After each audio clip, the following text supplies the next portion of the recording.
تبقى عارف الفرق ما بين السرعه ان انا سرعه الحركه ان انا بتحرك من مكان لمكان، دي اسمها بالعلمي سرعه انتقاليه.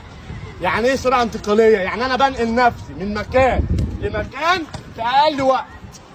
طب يعني ايه في اقل وقت؟ يعني اقول لك روح من المرمى ده للمرمى اللي هناك في 40 ثانيه، غيرك هينتقل من المكان ده للجون اللي هناك في 20 ثانيه. يبقى مين الاسرع؟ ال 20 ثانيه ولا 40 ثانيه؟ يبقى دي السرعه الانتقاليه، لا من مكان لمكان، انا بجري من هنا ومن هنا. لما اقول لك خليك سريع اللي هي تبقى سريع. طيب ايه بقى السرعه الثانيه؟ الاداء. ايه يعني ايه اداء؟ يبقى انا اقول لك خليك سريع في الاداء اللي هي ايه؟ خليك انت عندك تباصي، ما تباصي بسرعه، دي اسمها سرعه الاداء.